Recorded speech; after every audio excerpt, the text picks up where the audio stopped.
Have you ever sat in that heavy silence at a family dinner? Here on Women's Life Stories, we retell those moments, honest, everyday, sometimes controversial. Every story is a mirror. Subscribe, join the conversation, and maybe find a little healing. The first thing to go silent is the music. I tap my phone and the brass from the speakers cuts out. Forks hover, balloons in the shape of a shiny 69 bump the ceiling. The only sound left is the simmer in my kitchen, a soft hush of stew behind the doorway. That seats for my mother, Sloane Whitaker says. She does not raise her voice, she lets it carry. I am halfway into the head chair at my own table. I set my plate down and look at her. She smiles without showing teeth. Evan stands beside her, hands in his pockets, a half step behind like he always is when he is not sure which side to choose. Of course, I say. I am Elena Alvarez. This is my house in San Mateo. The jacaranda out front is blooming purple dust on the sidewalk like confetti. I have been cooking since 5. Tamales wrapped neat. Red stew the way Evan liked when he was 11 and scraped his knee on the back steps, and I fed him at the sink. The house smells like cumin and orange peel and the candles Sloane brought that say sea salt and sage on their labels. I cross the room and turn the knob on the stove until the blue flame disappears. The pot whispers to a stop. I lean close and smell the heat leave the metal. I walk back to the dining room past the sofa with a green corduroy that remembers the shape of every person who has sunk into it in the last 25 years. Someone clears a throat. No one moves their chair. Thank you all for coming, I tell the room. Make yourselves comfortable, the food is ready. I reach for the playlist again. The music stays off. Sloane places her mother in the head chair. She straightens a plain white runner that covers the tablecloth I ironed this morning. She has replaced my embroidered linen with something that feels like a hotel. Her hair is tight. Her perfume is expensive and thin, a clean smell that erases mine. Sit by the kitchen, Elena, she says, in case we need anything. My sister Luce watches me from the end. Evan studies the grain of the table as if it can help him. The neighbors lift their glasses and pretend to sip. I take the chair near the archway. A draft from the side door touches my ankles. I eat a bite. My tongue finds the salt I layered into the pot at dawn. My hands do not shake. The timer on the counter behind me ticks. Somewhere outside, a jacaranda petal sticks to the glass and slides down. Before Sloane, our house made its own rules. The keys hung by the back door. We argued in the kitchen so the children would not hear us in the living room. On Sundays, Hector and I slow-cooked beans and turned the radio loud for salsa hour. After he died, I kept the music anyway. I cleaned when I could not sleep. I sold tamales on weekends and put small bills in a floral tin labeled Rainy Day. I bought that sofa when Evan turned 11. He laid on it with a popsicle and left a faint orange halo on the left cushion that never quite came out. I run my thumb over that spot now and feel where the nap runs the wrong way. I like how it looks, lived in, certain. The first time Sloane came over, she brought lilies and said my hands look strong. The second time, she asked if she could help me reorganize the spice cabinet. She wrote labels in a thin pen and lined jars in tidy rows. It will be easier to find things, she said. She moved my garlic press. For weeks, I reached to the wrong shelf and found nothing but air. Your sofa is sweet, she told me once. Maybe we get you something modern. Evan and I can gift it. I like mine, I said. She smiled. Of course. People like Sloane never say no in the beginning. They suggest. They tilt. They bribe the air between you and call it help. On Thanksgiving, she used the key I gave Evan for emergencies. I came out in my slippers to find the front door open and cool air rushing in. She had a box in her arms. Behind her, Evan balanced a tall silver tree in a cardboard sleeve that said, Minimal Evergreen. By lunch, the nativity Hector and I bought at a flea market in Stockton years ago was back in the hall closet wrapped in newspaper. The silver tree stood where our old pine always stood. It did not smell like anything. Sloane lit 2 candles that said Drift. The house filled with cold ocean and clean laundry. It looks like a magazine, her mother said that night. Sloane held her phone up to frame the room. Doesn't it? She said. I looked at the reflection in the black TV screen. For a second, I could not find myself in the picture. She began to arrive in the middle of the day. I will work here twice a week, she told me. It is quiet. We get you moving. It is good for older minds to be active. She spread her laptop on my dining table and placed a glass of water on one of my embroidered coasters. She liked the afternoon light on the north wall. She asked me to keep noise to a minimum. I ate at the stove those days. spoon in one hand, bowl in the other, standing near the burner so the clink of my spoon would not carry. I told myself it was not worth a fight. I told myself there would be a better moment. Elena, can you run the vacuum? Elena, can you refill my mug? Elena, can you get me a pillow for my back? Each sentence came like a smooth pebble skipping across a lake. Plop, plop, plop. I watched the ripples reach my chest and disappear. I did what she asked. Not because I could not say no. Because I was waiting to learn who she was when the room was not watching. People show their hands in small rooms. The night that taught me who she was came with a plastic party store sleigh bell on the front door and foil pans in the oven. She had taken over Christmas Eve without asking. She invited her family. She called it efficiency. After dinner, after her friends told her she had taste, after I stacked my plates and went to my room and cried, where no one could hear, I went for water and heard voices in the kitchen. I stopped in the dark by the archway and listened. She is 68, Sloane said. At that age, anything can happen. Her mother stirred something with a spoon. The spoon scraped metal. And are you sure he gets the house? He is the only son. His sister lives in Portland. You know how that goes. They laughed. The laugh slid across tile. I put my hand on the wall to keep from falling. When she is settled, Sloane said, we sell. San Mateo is ridiculous. We can get 3.8 easy. I have listings already. And if she lasts, there are ways, Sloane said. The spoon clicked against the pot. Assisted living. Memory care. He is already considering it. He says she is lonely. My mouth tasted like pennies. I stood there until the refrigerator motor kicked on and drowned them out. I went back to bed and stared at the ceiling and did not sleep. On December 29th, I asked Evan to come alone. We sat on the green sofa. The afternoon light fell in a stripe across the rug. My hands rested on my knees. She was talking about selling the house, I said. About putting me in a home. I heard it. He rubbed his jaw. He did not look at me. Mom, you know Sloane. She talks. She thinks out loud. It is not what you think. Then tell me what it is. He told me about practical things. He told me I was alone in a big house. He told me how expensive taxes were and how traffic from his office to my street was always a problem. He began to use the word we as if it had always belonged in my sentences. He said we could visit more if I moved. He said we could get me closer to their building. He said the house was worth a lot. He said he wanted a future with children. You will use my roof to build a family in another place, I said. I did not raise my voice. He breathed out a long, soft sound. Mom, you are not my priority anymore. The room changed shape. I looked at the nick on the coffee table where Hector once set down a hammer without a coaster. I felt my throat catch and release. I stood up so I would not have to answer what had no answer. He stood too. We faced each other like strangers on a sidewalk who have bumped shoulders and cannot decide who should apologize first.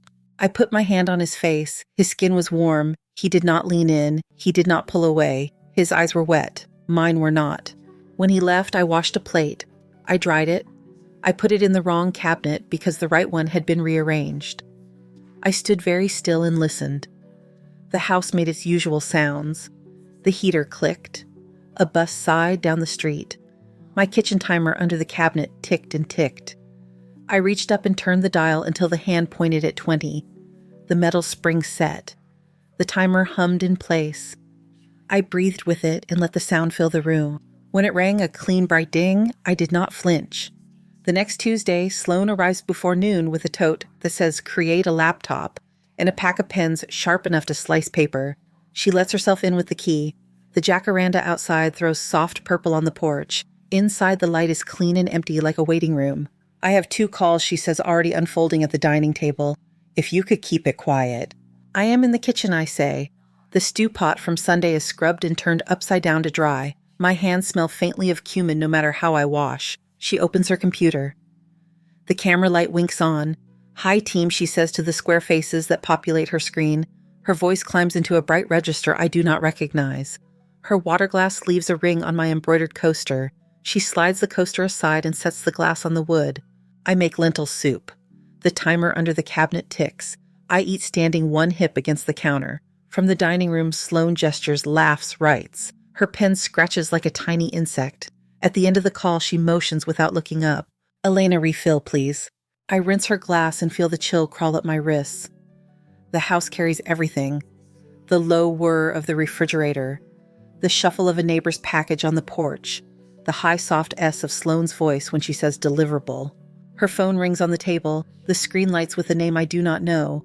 Rory. She lifts it, looks toward the hallway. Elena, if that rings again, will you answer and tell them I will call right back? Only if it is the office. The phone rings again. The word Rory floats over the glass. My hand hesitates. I pick up. Hey, baby, a man says. His voice is young and certain. Did you talk to the lawyer yet? I do not speak. Babe, you there. Who is this, I ask? Silence snaps shut on the other end, then a tight laugh. Wrong number. The line goes dead. Sloane comes back with a smile arranged on her face. Anyone? No, I say. I wipe the counter. I wipe the same spot twice. That night, the house is a rectangle of warm light on a cool street. I press my palm to the pantry door and feel the grain rise under the paint where Hector once bumped it with a ladder. In bed, I watch headlights drag their white across the ceiling. Sleep does not land. On Thursday, she returns. She puts her tote on the chair at the head of the table and heads for the bathroom. Her purse stays on the runner mouth open, a blue folder peeking out like a tongue. I can hear the faucet. I can hear my breath. I stand in the doorway for a full minute. I move only when the faucet shuts and water runs along pipe and then ends. I cross the rug. I open the purse. I lift the folder. White papers neat as a clinic. Petition for conservatorship draft. My name. My date of birth. Words like alleged and capacity and guardian. A real estate estimate for a 3-bedroom craftsman on our street circled in blue ink. 3.85 million, a smiley face drawn next to the number. 2 glossy brochures, Bayview Memory Care and Sapphire Oaks. A photo of an old woman holding a bingo card with a staff member who looks like she's at a brand launch. A sheet of math numbers, stacked lines, scratched 5 years equals this much, minus fees equals that much left over. My mouth dries. At the back, printed screenshots of messages, names, blacked out words still there. He will sign whatever I put in front of him. When the money hits, I file and we leave. Florida sounds perfect. I hear the bathroom door click. I slip the papers back smooth the edge, return the folder, close the purse. I am at the sink when Sloane re-enters. She studies my face. You look pale, she says. It is warm in here, I tell her. I open the window an inch. The jacaranda throws a sprinkling of purple onto the sill. When she leaves, I sit at the table and set my phone on a placemat. I photograph the kitchen clock. I photograph the pattern on the placemat. I bring the phone to my bedroom and hold it above my head and stare at the black screen until my face looks like someone else's. I scroll through nothing. I do not call Evan. I call my daughter. Nora answers on the second ring. I hear wind. I hear her breath. Ma, can you come? I can, she says. Tell me when to land. She arrives 2 nights later with a carry-on and a jacket tied at her waist. Her hair smells like travel air and cedar. When she steps into the house, she takes everything in with one slow look, the runner, the lilies, the sofa. She moves toward me with her arms wide and then stops short, as if she is trying not to press anything that might break. What did she do? In the dining room, I say. The green corduroy looks darker at night. We sit. I tell her. About the phone call, about the folder, about the numbers and the bingo card and the blue smile by the price. I do not cry. Nora does not interrupt. She lets the words settle in the room like flour dust, and then she nods once, a small, firm motion that feels like a hand on my back. We protect the house, she says, and we prove your mind. She sleeps in the small room that still smells faintly of chalk from the years when it was a homework station. In the morning, she brings coffee to the table and sets down a small device the size of a thumb drive. Ugh. It records, she says, hours. You do not touch it once it is on. We hide it in the ceramic vase that sits on the skinny table near the dining room wall. The vase is tall and blue and came from a street fair one summer when Hector lost his hat, and we bought him a new one with a band like a river stone. The recorder slides down and disappears into the curl of clay. Nora calls the lawyer who handled Hector's truck accident years ago, Samuel Abrams. He arrives in a brown suit and a tie that has seen 100 kitchens. He regards my house with the patience of a man who has watched families survive their own weather. Mrs. Alvarez, he says, shaking my hand. Hector always said you kept the whole world in a coffee tin. He kept the world under the passenger seat, I say. Fair, he says. He lays his leather briefcase on the table and flips the clasps. We will move the house into a revocable trust in your name. We will update your will to follow your wishes. We will have a licensed psychiatrist come evaluate you here. Drink water, sleep if you can. He takes my ID and the stack of mail that proves the house is my house. He fills in blanks with a black pen. His handwriting is slow and careful. He makes one copy for me and one for the version of me. He says he keeps in his files. I like that idea that someone else is keeping a version of me safe in a drawer that locks. Dr. Mendoza arrives the next day. Hair in a low bun, sneakers, a soft voice. She asked me to name the months backward. She asked me to draw a clock at 11:10. She asked me to remember 3 words and tell them back after we talk about recipes, about Hector, about how many steps from the sofa to the kitchen door. When she leaves, she says, "Your mind is sturdy," and smiles in a way that feels like a real gift and not a courtesy. The recorder does its small work. Twice a week, Sloan sets up in the dining room. Twice a week, I vacuum the hallway and wipe countertops and sit at the edge of the kitchen while her calls stream out into the air. "Rory almost there," she says once, laughing low. "He thinks it is for her own good. I did not even have to push." Another day, her voice goes flat. "No, the psychiatrist is in the bag. We can buy what we need. People do." I replace the batteries in the smoke detector. I sort the mail. I line up the lids that do not match any of my pots and stack them by size and consider throwing them away and then leave them where they are. The house is quiet when she is not here. When she is here, the house is quiet in another way, a held breath. Nora stands in the hallway with her phone open to a live feed that pulls the sound from the recorder when she wants it. We listen in low volume like people leaning in to hear a lullaby through a wall. We do not talk. Words feel like they would spook the air. At night, I lay on the green sofa. The room looks different when you are at that angle. The ceiling seems closer. The lamp throws a circle on the rug. The jacaranda under the porch light looks like a purple cloud that has settled on a tree and decided to stay. The papers come back from Abrams in a neat folder with tabs. Trust documents will update a letter that says the house is now held by a thing that has my name on it, but cannot be picked up and cannot be stolen. Nora takes pictures of everything. She makes copies on a scanner a friend lets her use and stores them in places that are not this address. When she is done, she holds my hands and squeezes. Her palms are warm. Mine are cold. We stand there, 2 women in a kitchen with the light over the sink, making a small bright lake on the counter, and we do not let go first. On a Thursday around noon, Sloan takes a call that is not her office. Her voice drops into something private and pleased. "I am tired of playing nice," she says. "It is worth it." San Mateo is a gold mine. Almost 4, babe. Then Florida. Sun. No more small kitchens. She hangs up and asks me for a pillow. I bring one from the living room. She sets it behind her back and sighs like a person who has just solved a puzzle. That evening, Nora and I sit in the dark with tea that tastes like lemon. The recorder is in my hand. It holds hours of a voice that smiles and plots. We do not press play. We look at the screen and then at each other. There is nothing to say that will turn the tea sweet.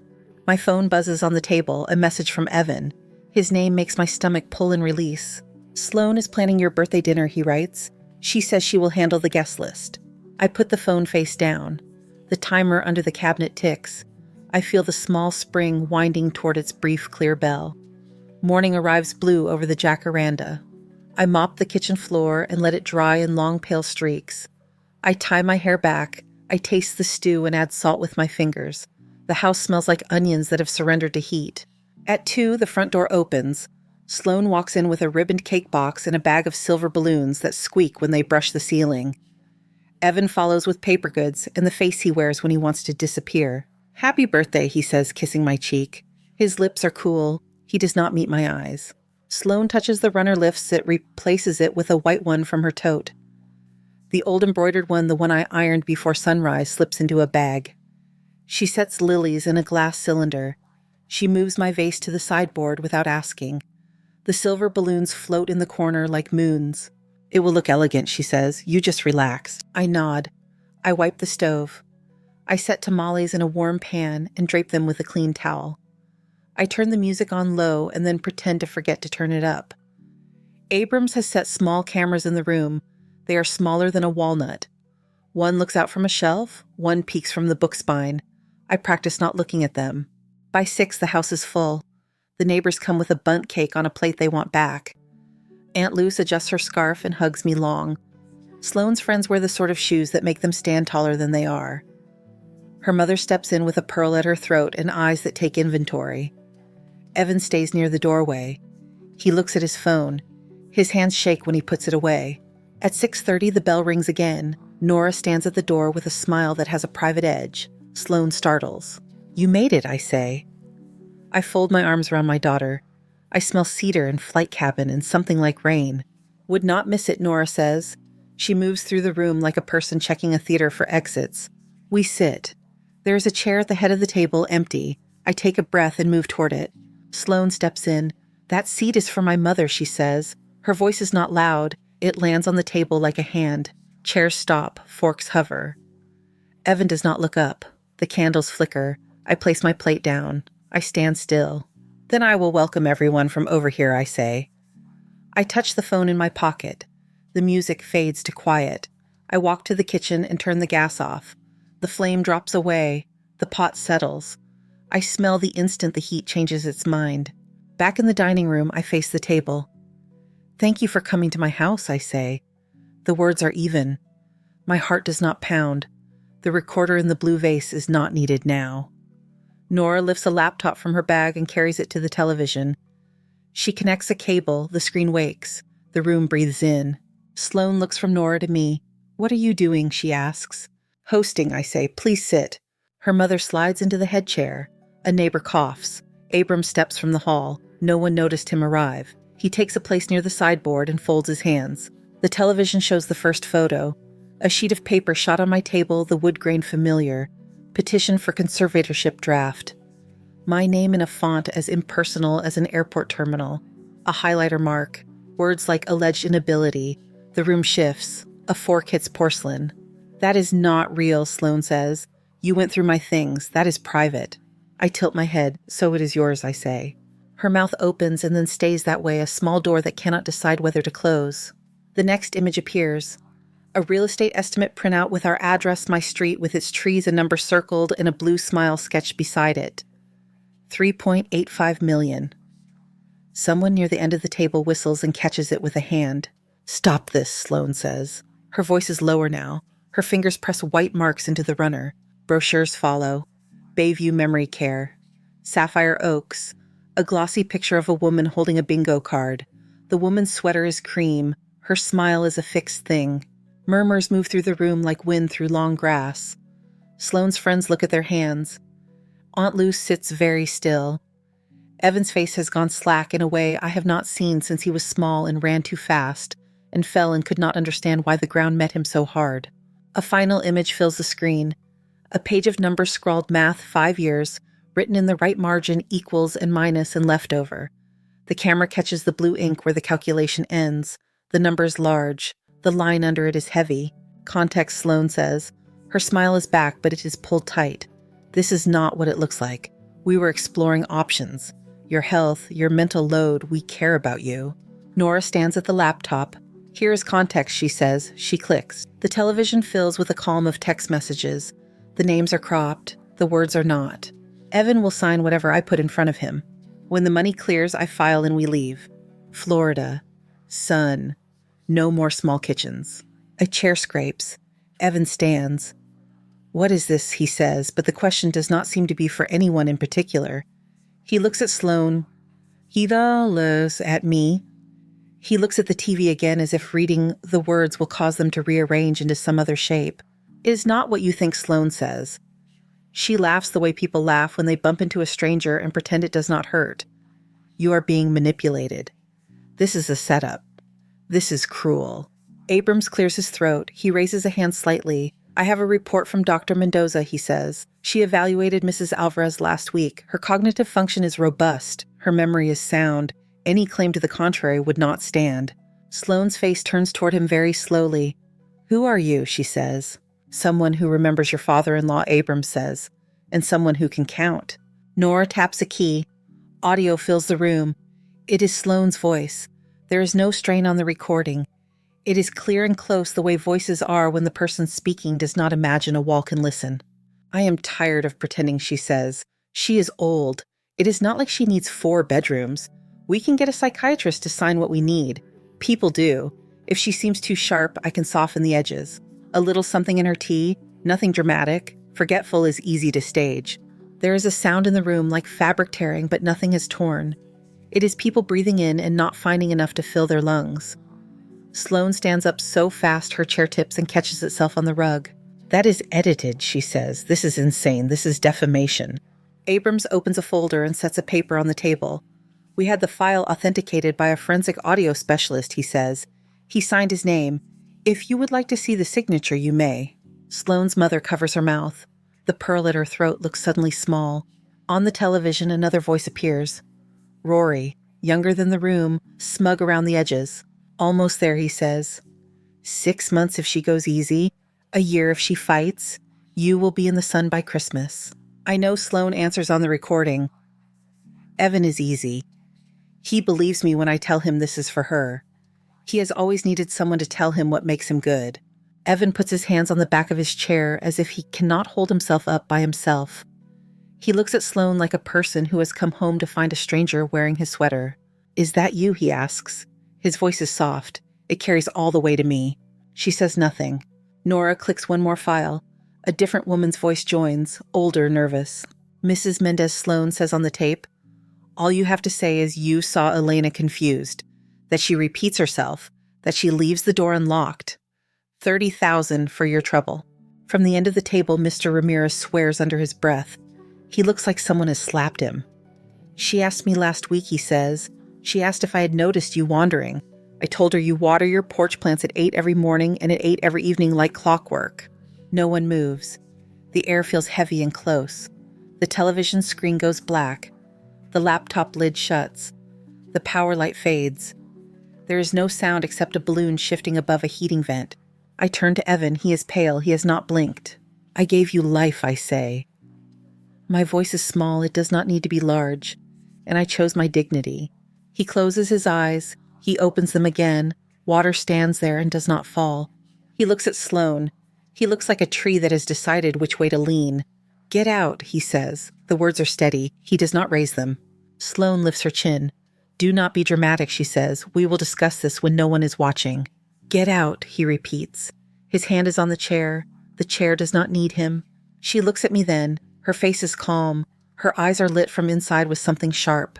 "This is not over," she says. She collects her purse. Her mother stands slowly. Silver balloons turn in the corner and make a soft whisper like distant surf. Nora powers the television down and closes the laptop. Abrams watches the door. The room does not exhale. When the door closes behind Sloane, the room stands still. The jacaranda outside lifts and settles. You can hear the house feel its own weight again. The neighbors leave with small, careful steps. Aunt Luce kisses my forehead and does not speak. Abrams gathers his folder. Nora unplugs the cable from the television and coils it without looking down. Evan sits. The green corduroy accepts him like it always has. He rests his head in his hands. His shoulders shake once and hold. Nora brings water. He does not take it. I kneel in front of him and wait until he lifts his face. There is a wordless sound in his throat. He looks like a boy and a man at the same time. "I did not see," he says. It comes out as air. "I did not want to. We will handle what is in front of us," I say. Abrams clears his throat. He does not sit. "Time matters," he says. "I can file first thing in the morning. We will need signatures. We will need statements for the banks. We will need your account of the recordings." Nora nods. "We have everything backed up." Evan wipes his face with both hands. He stares at the floor and finds his balance again. "What happens to her?" he asks. His voice is flat. Abrams speaks in the tone people use when they say prices out loud. Fraud on credit cards opens criminal lanes. Forged signatures do too. The conservatorship attempt is evidence of intent to exploit. We can push, we can squeeze. Her lawyer will read the room and advise settlement. Evan looks at me. "Do you want her in prison?" I look at the scar on his chin he got when he was 8 and ran into a sprinkler. I think about what the recorder held. I think about tea and pills and the bingo card smile. "I want the house safe," I say. "I want the door to close the way it just did." He nods. He understands what that means without more words. The next morning, the kitchen smells like coffee. The light through the jacaranda is the soft kind. Abrams spreads documents across the table. He slides a pen to me. He slides one to Evan. The paper makes a sound like a hush when it moves. "Dissolution on grounds of fraud and deception," he says. "Protective order on contact. Immediate notice to banks for all accounts opened in this name under false signature. Demand letter for repayment or full assumption of those balances by the actor. If she resists, we file the criminal complaints. Nora stands by the window and checks each page before we sign. Her eyes are quick. Her finger taps once at a line and Abrams changes a word. He looks up and nods his thanks. By noon, he is on the phone on the back steps. His voice is quiet. He listens more than he speaks. When he returns, he has a date and a time and a look that says a door has opened somewhere we cannot see. She will be here at 11 tomorrow with counsel, he says. She wants to talk outside. The night is long in the way nights are when a house holds many stories at once. I sit on the green sofa. Nora sleeps in the small room. Evan goes home and sends a message when he arrives. The heater clicks on and sighs. The street empties and fills and empties again. I watch the shape of the porch light on the wall. At 10:40 the next morning, a sedan pulls up. A young man in a suit steps out and opens the passenger door. Sloane emerges in a jacket the color of ash. Her mouth is set. She does not look at the jacaranda. She does not look at the front steps. She only looks at the door. Abrams meets them on the walkway. He holds a folder. He greets the lawyer and nods to Sloane. They speak low. Their shoulders stay square. The lawyer talks with his hands. Sloane says something and her fingers pinch the air as if she can pluck a word and change it. I watch from the living room window with the curtain half closed. Nora does not move from beside me. Evan stands a little behind his face, white and steady. Abrams opens the folder. He shows a page. He points to a paragraph. The young lawyer hesitates and then leans in. Sloane shakes her head. She tries to smile. It looks like a mask that was not made for her face. She speaks too fast. The lawyer tilts his head. He touches his sleeve to quiet her. He asks a question. Abrams does not blink. There is a long pause. Sloane looks at the house.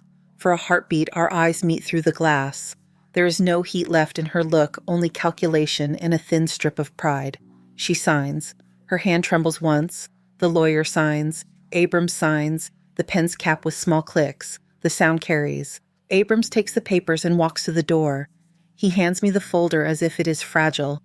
I open to the top sheet and read the first line. Words become simple when they are squared by black ink. Final, release, no claims. She renounces, Abrams says. She assumes the debts. The order stands. Any breach becomes criminal. Evan lets out a breath he did not know he was holding. He sits on the arm of the green sofa. His shoulders drop. I go to my room and take a small box from the back of my closet. It is the size of a loaf of bread. Inside are 10 envelopes I filled in quiet hours, 10 years ago when Hector had just gone and I needed to feel money take a shape I could hold. I put $10,000 in new bills inside. I place a note on top. I close the lid. The cardboard makes a soft sound. At the doorway, Abrams looks at the box and then at me. You are certain, he says. I am, I say. He carries it to the walkway and holds it out. Sloane does not take it at first. Abrams speaks. She takes the box and opens it where she stands. She reads the note. Her face folds and then smooths. She closes the lid and holds it against her chest as if it might rise from her arms and drift away like a balloon. The note is simple, so you cannot say we left you on the street. She looks at the house one last time. The jacaranda lifts. Purple touches her shoes. She gets into the car. The door shuts. The sedan moves into sunlight and turns the corner. The street is quiet again. Inside, the kitchen feels larger. The air is lighter. Nora puts the kettle on. The flame blooms and holds. Evan leans forward with his elbows on his knees. I am sorry, he says. There is not a word that covers it. I let this happen. You chose the wrong voice to trust, I say. I set a cup in front of him. Choose better. He nods. He takes the cup and wraps his fingers around the heat. He stares at the steam and breathes it in like the air can steady him. Abrams gathers what remains on the table and stands. I will file this afternoon, he says. A copy will be in your mailbox by Friday. Call if anything shifts. Thank you, I say. He lifts a hand and then lowers it. He seems about to say something, then does not. He smiles in a way that feels like witness more than victory. He leaves by the front door. The latch catches with a clean click. Nora rinses 2 mugs and sets them upside down on a towel. She wipes the counter with long, slow strokes. She looks older today. She looks like herself. Evan is still on the sofa. He puts the cup down without drinking. He gets off the arm and kneels on the rug in front of me. He does not touch me. He bows his head. I will fix the cards, he says. I will speak to the banks. I will do what needs to be done. I do not expect you to forgive me. Stand up, I say. He does. His eyes are raw. I put my hand on his shoulder and feel his breath go in and out beneath my palm. You come on Sundays, I say. You knock. You ask how I am before you tell me how you are. You do not bring anyone into this house who thinks the head of the table is theirs to assign. He smiles without showing teeth. It looks real. I can do that, he says. Good, I say. Bring carnations, white. He nods and a small laugh escapes him. It sounds like it belongs to the room. Nora pours tea. We sit at the table that is held every kind of day. She pushes the sugar toward me. I shake my head. The light lays a bright path across the wood between our cups. My kitchen timer waits under the cabinet. I reach up and turn the dial with 2 fingers. The spring hums alive inside the shell. I let it run. When the bell rings, the sound is clear. The house hears it and answers by staying still. The house learns its old rhythms again. Morning light comes through the jacaranda and lands in coins on the kitchen floor. I pull the embroidered runner from a drawer and smooth it with my hands until the thread shines. The green corduroy sofa breathes like a living thing after a long-held breath. I vacuum in slow lines, lift the cushions, find a lost button in the corner of a crossword Hector never finished. On the first Sunday after the papers are filed, Evan knocks. 3 quick taps. He waits. I open. He holds white carnations in a paper sleeve from the corner market. For the table, he says. They belong there, I say. He does not look past me into the house until I step back and ask him in. He sits at the edge of a dining chair like a guest. His eyes move to the sofa, to the kitchen, to the window where the jacaranda makes a purple shadow. I make coffee and warm sweetbread. He tells me he found a small apartment in Redwood City that gets afternoon light. He tells me he has an appointment with a therapist who returns calls on time. He tells me he turned off notifications that used to tug at him every hour. He stumbles, then finds a line he can speak without apology. I would like to come on Sundays, he says, if you want that. I do, I say. He laughs softly and reaches for the bread. Sugar dusts his thumb. He wipes it on a napkin and then on his jeans. Old habits, new manners. A week becomes 2 and then 3. He brings carnations each time white, sometimes with a green edge, like the first frost. We eat simple food, beans that sat on the stove all day. Eggs with a dark, crisp lace around the edge. Soup that tastes better the second night. Sometimes he arrives with a loose braid of garlic and hangs it on the pantry hook where Hector used to keep the keys. He never uses a key now. On a Friday afternoon, he calls from the sidewalk and asks if he can bring someone. I say yes. He arrives with a woman with short brown hair and clear glasses that catch the light. She holds a tin with a paper label. Patricia, she says not too loud. I brought oatmeal cookies. I used too much cinnamon. I hope too much is still fine. Too much cinnamon is a good problem, I say. She asks about the jacaranda and the best time to prune so the branches do not sulk. She asks about the rug under the sofa and how to clean a spill without making a new stain in the shape of the old one. She kneels by the herb planter on the porch and rubs a basil leaf between her fingers. She brings it to her nose and smiles at the smell. We walk the garden together. I show her the beds where the tomatoes do best and the corner that always stays too wet. She listens as if she plans to grow something in the space between us. Evan stands in the doorway with his hands in his pockets and watches us with a look I have not seen on his face in a long time. It looks like weather after a storm when colors return. On her 3rd visit, Patricia helps me stack plates after dinner. She dries with a towel that is older than she is and does not complain about the threadbare edge. May I ask something, she says? She sets a plate on the runner and squares it with the table's lines. Would you teach me your tamales? I want to get them right. I have only ever gotten them almost right. We will try, I say. I hand her the timer from under the cabinet. Its surface has small scratches from years of fingernails and flour. This keeps time better than I do. If it says 15, it means 15. She turns it in her palm, listens to the hum, and grins at the soft machinery inside. I can listen to that. Spring slips toward summer. The jacaranda throws more purple. The porch sweeps itself with wind and still needs a broom. Nora flies down one weekend and fills the kitchen with cedar and airport coffee. She sits with Patricia and talks about students and reading lists and the best way to coax a reluctant kid through fractions. They laugh with their heads close and forget there are other people in the room. A letter arrives from the bank with crisp paper and heavy ink. It says certain accounts have been closed. It says balances have been reassigned. It says a word that was once dangerous now belongs to someone else to carry. There is a second envelope thinner. Inside is a cashier's check for $45,000 and a short note that looks like it took a long time to write. For what you lent, with interest, love, Evan. I hold the paper and then the ink bleeds a little where my thumb rests. I wipe it away with a clean towel and breathe until the air runs out of places to go. I spend the money on the kitchen, not because the kitchen needs it, but because I want to change the feel of the cabinets under my hand. Fresh paint, hinges that do not squeak, a deep sink that holds the big pot without making me tilt it. The smell of sawdust and wet plaster and lemon oil takes the house back to the years when we built things because we could not, because we had to. The radio plays without needing to be loud. Warm nights arrive. We eat outside under the string lights that Sloan once brought and I kept because lights are not to blame for who hung them. The bulbs reflect in the window like small moons. The jacaranda lifts when the air moves. Petals land on our plates like someone else's confetti. On a Sunday in late summer, Evan appears in a blue shirt that fits his shoulders. He lingers by the jacaranda. His hand touches the trunk like a child saying hello to a dog he knows. Patricia stands beside him and looks at the spot of dirt on her shoe as if she likes it there. People gather in the yard. Aunt Lou's with a scarf in a color she says is summer green. The neighbors with a pitcher that sweats on his own. Nora on a video call set up at the end of the table. She waves from a small screen, her head tilted to catch the light. Evan lifts his glass. He clears his throat. He looks at Patricia and then at me. I have something to say, he says. He drops to one knee. The grass almost takes his balance. He finds it. He takes a small box from his pocket and opens it. The ring is modest, and the stone catches the light anyway. Patricia, will you marry me, he says. I cannot promise anything large. I can promise to show up and listen and to make room for the people who made me. I can promise to put the table where it belongs in the middle of us, not under anyone. Patricia's hand covers her mouth. She nods before a word comes. Then the word arrives. Yes, she says, clear as a bell. There is clapping and the small kind of cheering that belongs in a yard and not a stadium. Nora from the phone wipes at her camera and laughs at herself.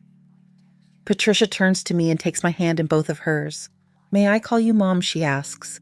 She says it as if it could be a borrowed coat that she will return if it does not fit. You may, I say. She fits. The wedding is a year later, simple here. Chairs in rows that are not perfect. Napkins that do not match and no one cares. Patricia wears a dress that moves when she walks and does not require her to hold it up. Evan looks like he can exhale. We eat food that came from the stove and that grill. We dance on the brick path that Hector laid one spring with a level in his pocket. The jacaranda drops a few purple spots on Patricia's hair. She leaves them there. Nora visits when she can and calls when she cannot. She says her name into my phone and I say hers back. Sometimes she falls asleep on my sofa with a book open on her chest and a pencil on the table like a little bridge between one page and the next. The seasons turn their quiet circle. A year passes and then another. On a warm afternoon, Patricia sits with the grandkids of my body's old friends and shows them how to pinch basil without bruising it. Their hands smell like a garden and they carry it back inside without washing. The green sofa has a new faint mark from the cotton candy at a neighborhood fair. I do not scrub it out. The stove has a scratch that looks like a river on a map. The timer lives under the cabinet and does its job each time I ask. Evan arrives with carnations and a bag of lemons. He kisses Patricia on the forehead and then rests his cheek against mine. He does not say much. He does not need to. He stands at the sink and squeezes lemons into a pitcher over sugar and water. He tastes with a spoon. He adds more sugar. He tastes again. He nods. He pours. People take chairs without being told where to sit. Someone pulls the head chair out without a pause and leaves it empty for a beat. I sit in it. No one looks surprised. No one announces anything. Plates slide toward me. A hand reaches for mine and squeezes once. It is Nora's hand through the phone screen, a small tap. In the corner, that means she's here. I reach under the cabinet and turn the timer with my fingers until it hums. We talk about nothing big. Someone says the tomatoes finally turned sweet. Someone else says the city cut the ficus too short on the corner and now the sidewalk is too bright. Laughter runs one side of the table to the other, soft patient. The bell rings. A clean small sound. I stand and carry a tray to the table. Steam rises and catches the light. The jacaranda shakes purple onto the grass. The sofa waits for after dinner. The house holds us in its square of air and wood. No one tells anyone where to sit. No one needs to. Thank you so much for listening to today's story. If this story resonated with you or made you reflect, I'd love to hear your thoughts, so feel free to share them in the comments below. And don't forget to like, subscribe, and hit the notification bell so you won't miss the next story. I'll see you next time as we continue exploring more journeys and lessons together.